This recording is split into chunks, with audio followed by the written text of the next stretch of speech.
سلام، له خورشید د یوې بجې خبرونو ته ښه راغلاست. ولسمشر غني به د پاکستان د لومړي وزیر په بلنه د اقتصادي مسایلو او سیمه ییز اتصال په اړه د تفصیلي بحث لپاره پاکستان ته سفر وکړي. د پاکستان لومړي وزیر تېره ورځ له ولسمشر غني سره په ټلیفوني اړیکه کې ژمنه وکړه چې هیواد یې هر ډول همکارۍ ته چې په افغانستان کې د سولې او ثبات لامل شي چمتو دی. ولسمشر غني د افغانستان په سولې بهیر کې د پاکستان د لومړي وزیر له ژمنتیا ستاینه وکړه او زیاته یې کړه افغانستان د اقتصاد او سیمه ییز اتصال پر محور له نوې جوړې شوې روحیې هرکلی کوي. په دې مکالمې کې عمران خان د افغانستان د سولې پروسې څخه همجانبه ملاتړ اعلان کړ او همدارنګه د افغانستان د ولسمشر د اقتصاد محور او منطقوي اتصال د برنامو څخه هم هرکلی وکړي او ویل د پاکستان د حکومت هم نظره برنامې لري او د تلیفوني مکالمې په نتیجه کې عمران خان جمهور رئیس غني ته بلنه وکړي د پاکستان څخه لیدنه وکړي او د دواړو مسایلو په هکله د نږدې څخه بحثونه وسي او فیصله وسوه چې د دواړو هیوادو ډیپلوماتیک مرجع به په یو مناسبه تاریخ باندې کار وکړي.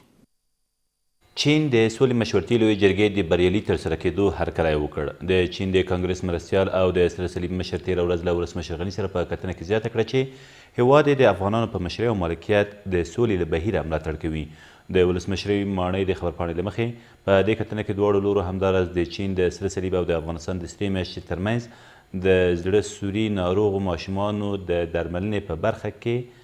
د همکاریو د زیاتوالي، له طبیعي پیښو سره د مبارزې په برخه کې د تجربو شریکولو او همداراز په بېلابېلو او په ځانګړې توګه د انرژۍ په برخو کې د پانګونې په اړه بحث او خبرې کړي دي.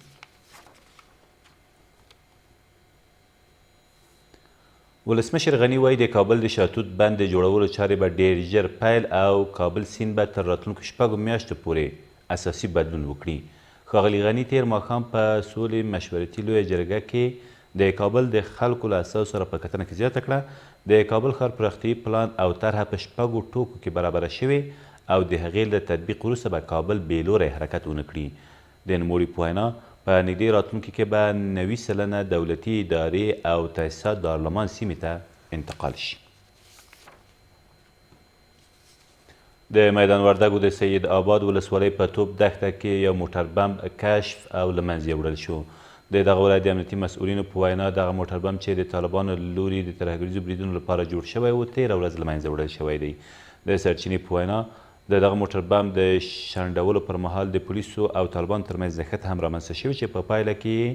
د میدان وردګو د امنیه قمندان د ساتونکو مشر ټپي شو او دمګړی په یاده سیمه کې وضعیت آرامه دی. او د روسیې په پلازمینه مسکو کې په یوې الوتکه کې د اورلګېدنې له امله 41 کسانو خپل ژوند له لاسه ورکړ.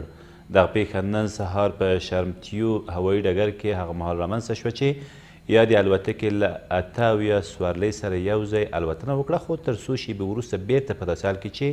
د نامعلوم لامل له مخې اور اخیستی و بیړنۍ ناسته وکړه. د روسي رسنیو د راپور له مخې په وژل شویو کسانو کې 2 ماشومان او یو ریستیورد هم شامل دي او 30 نور کسان ژغورل شوي دي. دا تر دې مهاله وروستي خبرونه، تر بیا مو الله امان.